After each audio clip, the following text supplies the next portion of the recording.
Clive Jefferson, standing outside Rotherham Council in probably the rottenest borough in the country, and with our chairman Adam Walker. Adam, you launched your campaign today. Indeed, yes. It's all happening. We've been down here today since early this morning. We've got teams out in the retail park nearby. We've also got a team in the town centre there, and we've got people knocking doors and leafleting out and about in the community. So it's going really well. Yeah.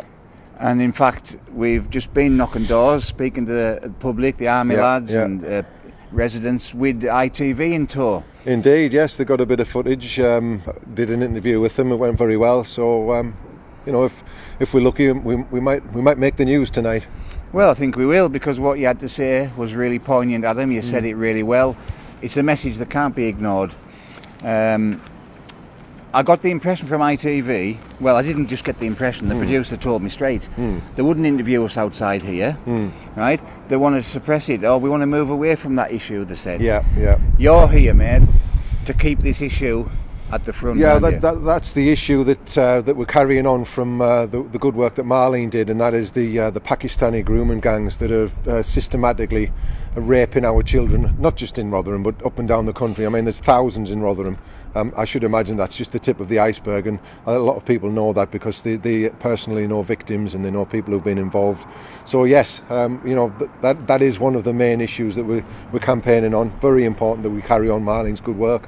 And obviously, as the campaign comes along, we're fighting to protect children.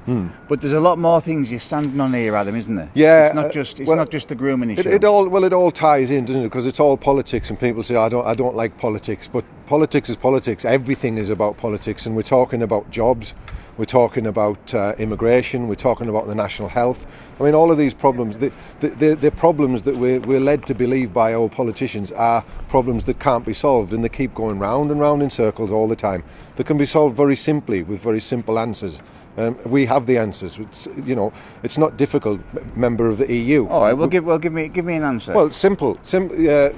For example, today they're arguing about £8 billion. Where they're going to find that from to fund the NHS. We've got pledges that they're going to spend that by 2020. Now that's 5 years away. Yeah. I could spend £13 billion on the NHS tomorrow, and I'll tell you how I do that. Very simply, I would stop paying foreign aid, and I would use that money to help our people, and I wouldn't be pumping it down the endless, bottomless drain of the foreign aid budget.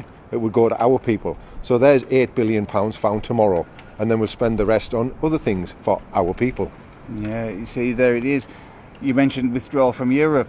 Easy. Yeah. There's 50 million pounds a day for our people. Yeah. Let's put our own people first, and then we can start maybe thinking about the rest of the world. But until our people are comfortable, we shouldn't be looking anywhere near anybody else and spending any more money, throwing it down drains that are bottomless. Brilliant. I'm going to leave it there, Adam. Yeah. But in 2 minutes, what we've talked about there is bringing justice to the rottenest borough. Yep. We've talked about fixing the NHS and having £5 billion spare. Yep. And we've talked about having £50 million a day by pulling out of Europe. Yep. And all the advantages that'll bring. Yep. And you've just rattled those three things that nobody else will do but us, right? That will fix, I would imagine, half the problems in government now. There's only us that's got the courage to do it. Indeed. And you've got the courage to stand here in the lion's den, mate. Yep. And respect for that. The party's behind you.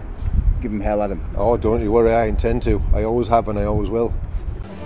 To donate to the British National Party, please call 0844 809 4581 or go to www.bnp.org.uk/donations/general. Or you may send your cheque or postal order to PO Box 213, Wigton, Cumbria, CA7 7AL. Also visit our website on www.bnp.org.uk.